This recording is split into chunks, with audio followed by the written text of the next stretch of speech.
remercier de toutes ces années d'études ensemble. Voilà, donc c'est pour ça. Donc merci beaucoup. C'est nous qui vous remercions. Oui, plutôt, oui. Je dois dire que j'ai reçu une bracha du Rabbi pour enseigner aux femmes. Dès ce moment-là, il y a eu une grande atzlacha pour les chiours des femmes, beaucoup plus que pour les chiours des hommes. Ça ne veut pas dire que j'ai renoncé aux cours des hommes qui ont toujours continué. Et des moments où j'enseignais en particulier aux hommes, etc. Mais les cours des femmes, il y a eu vraiment la bracha du Rabbi là-dessus. Et voilà. Et au départ, c'était pas facile de passer de la Kabbalah au cours des femmes, évidemment. Donc moi, je pensais que c'était incompatible au début, mais le Rabbi a donné sa bracha et ça c'est fait. Voilà. Au début aussi, c'était difficile de parler en français correctement. Parce qu'on ne s'en rend pas compte, mais comme on dit, on parle petit nec, c'est-à-dire que quand on étudie en hébreu, quand on enseigne en hébreu au départ, surtout dans la Kabbalah, voilà, parce qu'au départ j'ai enseigné la Kabbalah et le Zohar, donc passer au français c'était très difficile. Je croyais que je parlais en français, et une certaine fois je me suis enregistré et j'ai vu que je ne parlais pas en français. Il n'y avait que les mots de raccord qui étaient en français. C'est moi qui ai corrigé. Que les mots de raccord étaient en français, mais le reste c'était en hébreu. Voilà. Et donc c'est un travail finalement des années de travail pour récupérer le français, parler correctement français, et essayer de plus en plus d'affiner en fait le langage dans la langue de Molière. du Tania traduit en français, pas dire de Molière ou de... Voilà, pour vraiment arriver à quelque chose qui est particulier à la langue francophone. Et on souligne qu'en hébreu, il y a beaucoup plus de dévoilement divin, c'est beaucoup plus direct, et on ressent beaucoup plus directement la Gdusha, et c'est aussi beaucoup plus sentimental en fait. L'hébreu porte beaucoup plus vers les sentiments ressentis immédiatement. Et le français a ceci de particulier qui permet de dévoiler un grand effort sur la bina. C'est vraiment beaucoup plus philosophique, psychologique, donc beaucoup plus poussé dans le développement. C'est vrai. Et ça fait une grande différence entre l'un et l'autre. Si bien que chaque langue a sa particularité et sa qualité. Et de la même manière, en fait, chaque public a sa particularité et sa qualité. Quand on enseigne à des hommes, c'est très différent quand on enseigne aux femmes. Il y a des cours d'hommes où finalement on ne peut pas du tout enseigner ce qu'on enseigne aux femmes. Et dans les cours de femmes, forcément, il y a aussi un décalage par rapport aux femmes. C'est comme une maman qui a que des filles. Quand elle a un garçon, j'imagine qu'il y a tout à coup quelque chose de différent. Un décalage. Voilà, une femme, elle a amené au monde un garçon. C'est un autre être. Voilà. Et de la même manière, quand on enseigne aux femmes, au début, c'est très différent. Vous connaissez peut-être l'histoire avec Baba Saleh. Baba Saleh avait un vieux rave qui était son maître. Et puis, il est parti voir son maître un jour. Et on lui dit, il est dans la Beth Knesset. Alors il va à la Beth Knesset et il voit la Beth Knesset remplie de femmes. Et alors il se dit, pourquoi il y a un public de femmes? Et il cherche son maître et voit qu'il enseigne aux femmes. Il a dit, mais je ne veux plus jamais être l'élève de ce maître-là qui enseigne aux femmes. C'était un maître de Kabbalah. Et le maître voit que Baba Saleh ne vient plus le voir. Donc Baba Saleh était très jeune à cette époque-là. Et il le fait appeler. Il lui dit, Madoua, on dit en hébreu, Madoua, Atakvarlo Magi. Comment ça se fait que tu ne viens plus me voir? Il dit, Kodaram ne m'en voulait pas, mais je ne peux pas. Moi, depuis que je vous ai vu enseigner aux femmes, je ne peux plus recevoir de vous la Torah. Il dit, moi j'enseigne aux femmes. Depuis quand? Comment depuis quand je suis venu, j'ai vu le cours des femmes, etc. Il a dit, qu'est-ce que c'est cette histoire? Appelle-moi tout de suite le Gabay de la Beth Knesset. Il a appelé le Gabay, il a dit, oui, je vous ai demandé, vous avez dit oui, j'ai organisé le cours. Il a dit, mais j'étais pas au courant, moi. En fait, il n'avait rien vu, c'était un vieux rêve complètement en dehors de la réalité. Donc il n'était pas du tout au courant. Pour vous dire comment les choses ont changé. Forcément, quand on est dans un monde, au départ de la Kabbalah, passer à l'enseignement aux femmes, c'est comme vous dire, je sais pas, on se dit, non, c'est pas possible. Et c'est ça la grande révolution du Rabbi Rayatz, et qui a été ensuite portée par le Rabbi lui-même. Pourquoi? Parce que l'Isroud Nashim Tzidkaniot, du mérite des femmes méritantes, Tzidkaniot, qui sont des tzadékettes de Dieu, et alors on aura la Géoula. De cette manière, on a été délivré de l'Égypte, de l'esclavage de l'Égypte, et aujourd'hui encore, on va être délivré. Voilà. Aujourd'hui, notre Géoula, évidemment, elle participe de plusieurs niveaux. On a la Géoula, c'est vrai, pratique, mais on voit que la Géoula pratique, elle est liée profondément à la Géoula Klalit. Pourquoi? Parce que la Géoula Klalit générale, elle est une Géoula qui donne le bien-être à chaque individu. C'est pour ça qu'elle est essentielle également. Et que même si nous, on avait tout le bonheur du monde, tous les bienfaits du monde, on ne serait quand même pas Meusharim, comme on dit en hébreu. On n'aurait quand même pas cette tranquillité. Qu'est-ce qu'il y a eu? Ah, elle va danser. C'est la vôtre, De l'eau? Elle a craché, elle a craché. Ah, c'est de l'eau? C'est pas de l'eau. C'est la vôtre. Ça va, la pauvre, elle a eu peur. Elle a craché, elle a craché. Elle a eu peur, mais c'est pas grave. Elle a fait les chaïs. Oui, Là, il y a l'histoire. son bibou. Il y a l'histoire vraie, là, je l'ai souvent raconté, là, du Rav qui était Il y a de l'eau. en Idvadot. Il enseignait comme ça. Son Il bibou. avait son petit-fils, pas son fils, il était petit. Elle a de l'eau sur la table. Non, c'est pas bon pour elle. Non, elle a craché. Et quand il est revenu de l'Idvadot, il était un peu... On les a. Et la police l'a arrêté. C'est une histoire vraie, la police l'a arrêté. Je l'ai raconté quelquefois à mes cours. Et puis, ils ont fait souffler l'alcotest, évidemment, c'est monté dessus. Ils ont dit, monsieur, vous conduisez en état d'ébriété. Je vais le faire en français, c'était en hébreu. Et il a dit, mais pas du tout. Mais comment pas du tout? Vous pouvez réfuter?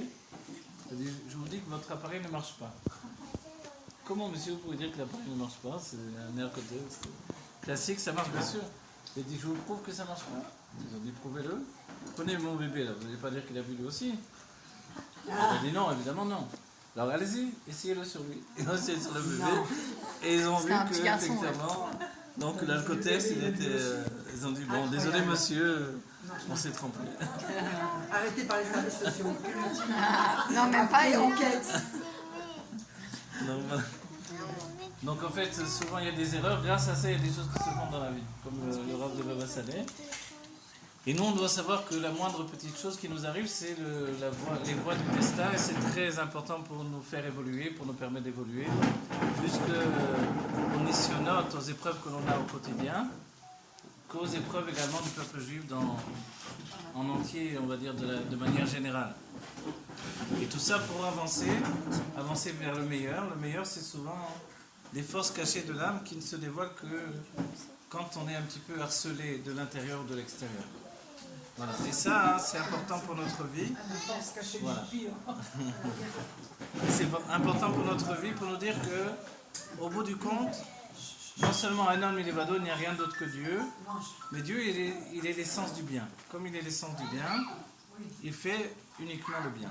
Simplement, nous, ça nous met un temps de le comprendre, de l'assimiler, de le percevoir, et aussi d'en tirer un enseignement pour le futur. C'est-à-dire que prendre les choses et que ça nous donne une force d'avancer encore, de manière encore plus forte et plus grande, alors c'est ce qu'il faut faire dans chaque moment de notre vie. Et dans les épreuves, on a souvent, la plus grande des épreuves, c'est de se dénaturer, c'est-à-dire confronté aux turpitudes du quotidien, souvent on ne sait pas quoi faire, on veut aller à droite, à gauche, on veut faire ci, on veut faire ça, on veut aller ici, on veut faire là. Et c'est là où l'épreuve la plus grande, finalement, c'est celle-là. C'est l'épreuve qui voudrait qu'on se dénature, c'est-à-dire qu'on perde ce que l'on est réellement. Et là, c'est la pire des choses qui peut nous arriver, parce que ça met des années à devenir soi-même, et en un instant, on peut tout perdre. Par exemple, vous êtes un peintre de talent. Imaginez tout à coup, vous dites non, ça marche pas. j'arrête. Je veux aller, je sais pas moi, faire autre chose. Travailler dans la publicité, vous voyez?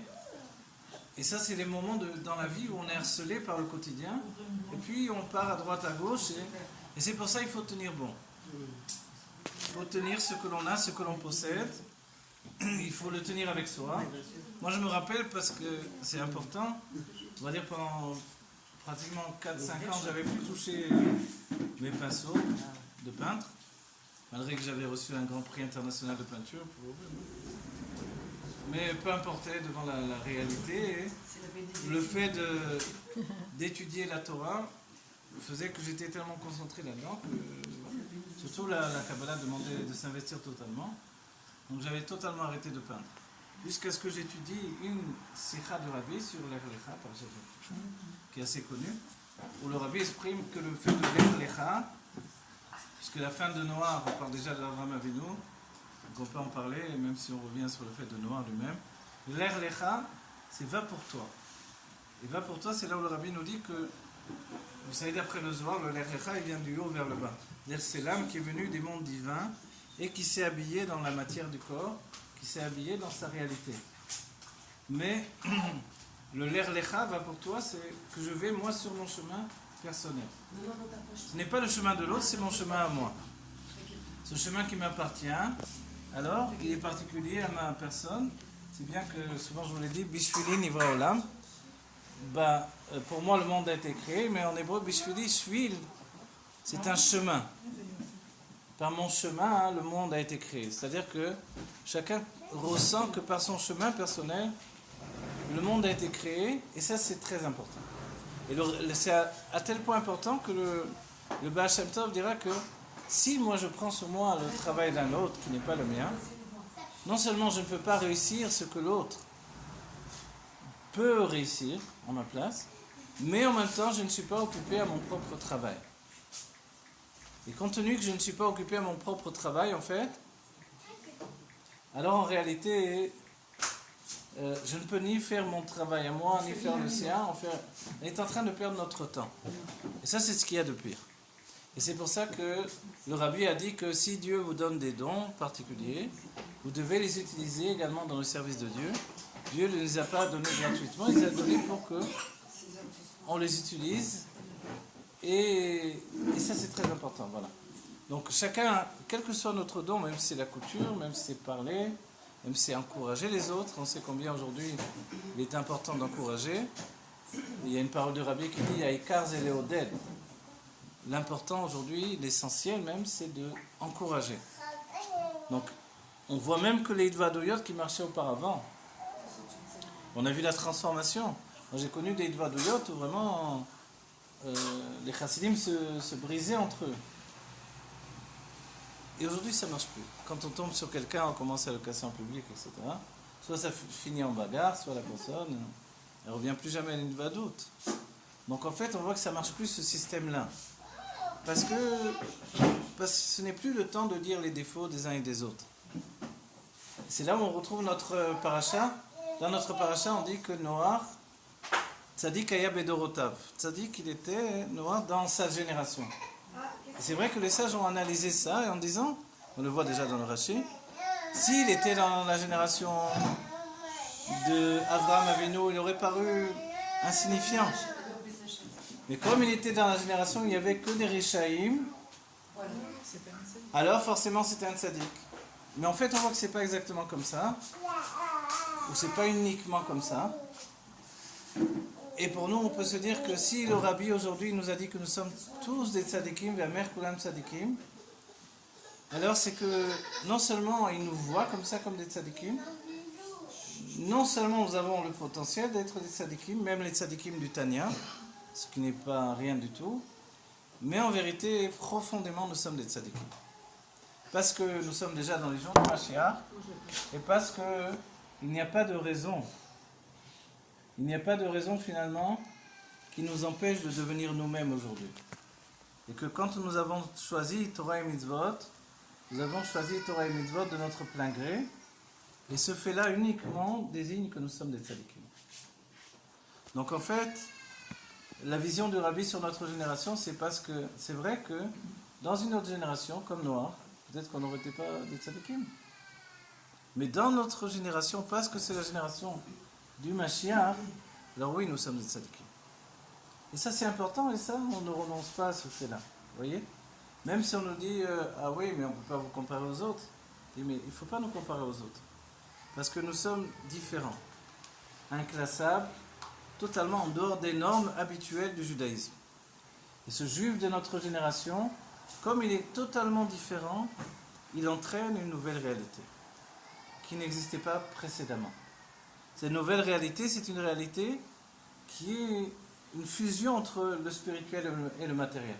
Et là, quand on remonte à Adam Arishon, si on a bien étudié profondément le Sefer Bereshit nous dit qu'en fait, Adam Arishon, c'est celui qui fait vraiment la passation entre un monde spirituel et le monde matériel. Il est capable de faire fusionner ou faire passer finalement le monde spirituel dans la réalité de la matérialité. Et nous, on appelle ça une faute. On peut se dire, mais pourquoi on appelle ça une faute? Finalement, sans Adam Arishon, il n'y aurait jamais eu la volonté de Dieu qui lui soit fait une dira batartonim. Donc, en fait, pourquoi on l'appelle un fauteur? Pourquoi on dit qu'il a fauté? Le nachash, c'était les nachesh, de deviner, de comprendre, de prendre conscience qu'il y a une autre date, le date tarton, une conscience inférieure de la matière, et que si on ne s'investit pas au-dedans de cette conscience-là, elle ne va jamais émerger, parce qu'elle est noyée dans le divin. Et Adam Arishon a fait Messirut Nefesh, quitte à passer pour le premier des fauteurs, pour entraîner le monde vers la Géoula. Parce que la Géoula ne vient pas du fait de délaisser le mal qui existait. C'était le résidu de la création des mondes, les Shalosh Klipot Atmeot. On peut trouver tout ça dans le Torah Traim de l'Admor Amsali. Lui, ce qu'il a fait, c'est qu'il a intégré le mal au-dedans de lui pour commencer à le raffiner. Et ce raffinement, c'est comme le raffinement du Kesef, dira l'Admor Amsali. C'est vraiment un raffinement qui ne s'arrête jamais en fait. On recommence sans elle, on recommence sans elle. Du Kesef, de l'argent. L'argent est brut au départ, et arriver à un argent pur, c'est quelque chose d'extraordinaire. Tellement extraordinaire qu'il est dit que dans la Géoula va se dévoiler l'élévation de l'argent sur l'or finalement. Alors qu'aujourd'hui l'argent nous paraît voilà, moins cher, etc. Pourquoi? Parce que justement, voilà. Mais en réalité, comme l'argent définit le kesef, qui en hébreu c'est nirsefer avec un kalta nafshi, mon âme se languit de toi. En réalité, l'argent représente le désir de Dieu, le désir vers Dieu, qui a priori pourrait nous faire quitter ce monde de la matière et nous faire délaisser le travail des birourim. Et en fait donc, on pense que dans le moment où il faut justement travailler les birourim, cet argent-là, il n'est pas très utile. Et dans la Géoula où finalement on aura d'autres buts que de s'unifier à Dieu à longueur de temps. Alors, voilà, et comme les birourim sont terminés, forcément, l'argent reprend sa place. De cette même manière, de cette manière-là, les Lévi'im vont s'élever au-delà des Kohanim. Voilà, les Kohanim, à Kohanim, à Lévi'im, les Kohanim sont représentés par l'or. Où il est l'or, c'est ça que je sais. Oui.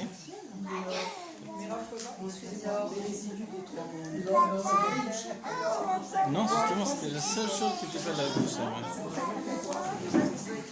C'était pas de la Gdusha parce que c'est ce qui n'a pas pu être réintégré dans la construction des mondes. Parce qu'à chaque fois, il y a eu un tri dans la construction des mondes. Et ce tri dans la construction des mondes a occasionné que, quand il y a eu la Shvirat HaKelim, la brisure des réceptacles. Oui.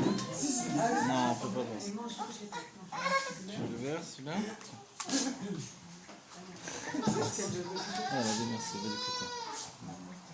Dans la brisure des réceptacles, le matériau, les réceptacles, c'est le désir de recevoir. Mais en réalité, si on réfléchit bien, si mon désir de recevoir n'est pas au niveau de ce qui m'est donné, en fait, malgré mon désir de recevoir, je suis brisé. Alors on peut le voir de deux côtés en réalité. Hein. Parce que dans notre génération, on peut se rendre compte que peut-être que je désire trop par rapport à la grande lumière qui m'est donnée. Non, le contraire. Peut-être que je désire trop, mes kélim sont trop grands par rapport à la lumière qui, elle, est en relation justement avec Avec des kelim les kelim plus. sont trop petits. Voilà. Non, non, Il y a dans nos des grands, grands. Non, ça c'est la surata kelim. Allez, j'ai pas Voilà, compris. alors on recommence. Dans surata kelim, les kelim étaient trop petits, la lumière était trop grande. Aujourd'hui, ce qui se passe d'extraordinaire, c'est que nos kelim sont beaucoup plus grands. Ah non, je pas compris. Ah oui. Nos Avant, kelim, il est trop petit. avant les kelim étaient trop petits. Le désir, c'est la lumière. Et le kéli, c'est la volonté. Oui. Oui. Aujourd'hui, la volonté est immense, finalement. La volonté de quoi on parle? La volonté de la Géoula. Et le désir qui vient vers nous, malgré qu'il nous a l'air immense, il va pénétrer dans cette volonté qui est infinie. Et c'est comme ça qu'on va rentrer dans une nouvelle période. Non, c'est important, on va raison. Je suis pas tout à fait. Ah oui, non, mais c'est les rubriques, c'est pas. Je vous l'explique à nouveau, regarde. Je vais essayer de l'expliquer. Regardez. Un sur Atakelim, c'est ça. Ah non, c'est le contraire. Non, je vous dis, un sur Atakelim, qu'est-ce que c'est? C'est les petits qui reçoivent trop de lumière. Ouais, mais c'est pas si simple, c'est pas les petits. Non, ouais. On va dire, voilà. Nous, on simplifie les choses. D'accord. Sur Atakelim, qu'est-ce que c'est? C'est une lumière infinie. Ouais. Et des kelim pas près du tout à recevoir. C'est nous, au niveau des âmes, mais dans une seule ligne, ou même s'il y a deux lignes, c'est deux lignes totalement séparées. C'est ce que dira l'Admorazaken, c'est pour ça que c'est plus complexe que ce qu'on peut imaginer. Et ces deux lignes d'influence de notre personnalité n'arrivent jamais à fusionner. Parce que chacune d'entre elles est totalement entière. C'est-à-dire que si on traduit en Chesed et Gvura, la Gvura est absolue et le Chesed est absolu. Simplement, une fois je suis Chesed, une fois je suis Gvura. C'est ça. Voilà. Et jamais il y a D'ailleurs, une fusion entre les deux. c'est où on est Rouhani, où on est Gashmi. C'est le riche qui va donner de l'argent aux pauvres. Voilà. Aux pieux, aux gens pieux qui n'ont pas d'argent. Voilà. Et les réceptacles, C'est deux mondes qui se... les réceptacles eux-mêmes n'étaient pas capables d'intégrer, on va dire, des influences aussi franches, aussi entières. Le propre du réceptacle, c'est justement de donner une fusion. Il y a la notion de ce qui va apparaître dans le monde de Hatzilut, ça s'appelle et Kalelot ve Trabrot. C'est-à-dire que vraiment les lumières vont s'englober et parce qu'elles sont différentes, elles vont justement communiquer et s'associer. Comme deux pièces d'un puzzle, elles vont justement réussir à s'unifier. Et grâce en réalité à la troisième ligne de lumière, qui est, elle, la notion de Tiferet. Si bien qu'on le verra même dans les Pirkei Avot, qu'on doit rechercher toujours le niveau de Tiferet. Parce que si une fois je suis comme ça, une fois je suis comme ça nous fait penser à ce que l'on a pu être avant la tchouva et avant le travail un peu plus profond qu'on a fait sur nous-mêmes pour transformer notre personnalité. D'accord? Transformer mais pas briser, c'est ça le dérivant de Chabad. Voilà. Transformer, ce qui est également révélé. Alors là, vous dites qu'on est dans une génération où les kélim sont trop grands par rapport à ce qu'on reçoit. Alors voilà, qu'est-ce que sont les kélim? Ouais. Ah oui, ça contredit des trucs. Non, alors, voilà, les kélim sont grands, Ouais. pas trop Ça grands. se peut pas. Oui, Mais ça se peut pas. Parce Mais que oui, c'est à ça. partir du moment où un kélim existe, Oui. le vide n'existe pas. Donc quelque chose qui s'agrandit se remplit automatiquement de quelque chose. Il ne peut pas rester vide de lumière, virtuelle. Il peut pas. Ok, C'est si pas- vous voulez. c'est- Non, c'est c'est dire, pas ce que je ne vais pas aller contre ça. C'est Non, très ça veut bien. dire c'est une formule universelle. D'accord, c'est très bien. Les kélim sont grands aujourd'hui. Pourquoi ils sont grands? Parce qu'ils ne sont pas le. Voilà. Oui. D'abord, ils ne sont pas le simple fait de notre travail personnel de nous aujourd'hui. C'est un travail qui a été fait pendant des siècles. Quand on construisait les pyramides d'Égypte, on était en train de construire nos kélim, nos réceptacles, pour recevoir cette lumière qu'on n'a pas pu recevoir à l'époque des géants de l'époque de Noach. Qu'est-ce qui s'est passé à l'époque des géants de Noach? Le monde était Tohu. Qu'est-ce que le monde de Tohu? Un monde de désordre. C'est que les lumières étaient tellement grandes, le désir était immense, et jamais aucun réceptacle ne pouvait suffire à ce désir. C'est bien que tout se brisait, le monde devenait un chaos au quotidien. Et Dieu, à un certain moment, a dit, ça suffit. On ne peut pas vivre comme ça. Pas par rapport à ça. C'est-à-dire qu'il n'y avait pas du tout d'attachement à Dieu, il n'y avait pas d'attachement à... C'est faux, c'est faux. Bah, Alors oui, là, d'accord, je mais peux dans vous les dire, bases, d'accord, mais c'est faux totalement. il n'a pas Excuse-moi. trouvé de raison Ah non, non, c'est faux ça. de conserver le monde comme il était. Ils étaient très attachés à Dieu. Dieu était à Pourquoi il faut dire proximité. comme ça? Ah non, C'était une voilà. génération Réchaim pendant noir. Mais Réchaïm, ça ne veut pas dire Réchaïm comme on croit. Bon, bah c'est pas grave. il y a Ils des éléments étaient quand même. tous attachés à Dieu. Dieu était présent dans leur vie. Dieu était visible. Ah oui, non, non, c'était la divinité était là à portée de main. C'était des êtres extrêmement spirituels. Bon, n'empêche qu'ils ont été Mais c'était nous, hein, ne croyez pas que c'était quelqu'un d'autre, c'était nos âmes. C'est-à-dire que quand vous avez Dieu à portée de main, qui est présent dans la création, à chaque demande, il est là, il répond de manière infinie. En fait, vous vous dites que tout est permis. Et vous demandez encore, et vous demandez encore, et vous demandez encore, et vous demandez encore. Mais les réceptacles n'étaient pas travaillés dans le sens où le travail qui était fait sur soi, sur soi-même, n'était pas apte à intégrer ce dévoilement divin. Vous savez, au début du monde, la divinité était à proximité. Là, tous les livres de Kabbalah, ils expriment ça, le Zohar, etc. Et c'est important parce que sinon, on ne comprend pas bien ce qui se passe. On croit que c'est des hommes comme nous, et puis ils étaient méchants. C'est très grossier, c'est très caricatural. Ouais. C'est des âmes extrêmement spirituelles, extrêmement élevées. Avec elles, on termine un monde. De la même manière, on peut dire je ferai attaquer les, mais il y a eu des lumières, bouf, ça a explosé, machin. C'est pas ça, c'est la Elokut qui s'est projetée à l'infini. Et cette Elokut, ce divin, en fait, pour arriver à fusionner avec une décision d'enfermement, ne serait-ce que pour la définition, en fait, c'était impossible. Donc il a fallu donner naissance au monde de Hatzilut, qui lui a entraîné une possibilité de transformation de la lumière par un nouveau réceptacle, justement. C'est-à-dire que nous, notre chidouche par rapport aux anciennes générations, c'est notre corps qui est différent du corps des générations passées. Il est peut-être plus grossier malgré ce qu'on pense, ou alors d'un autre côté, il est plus raffiné. D'une extrême à l'autre, il est totalement différent.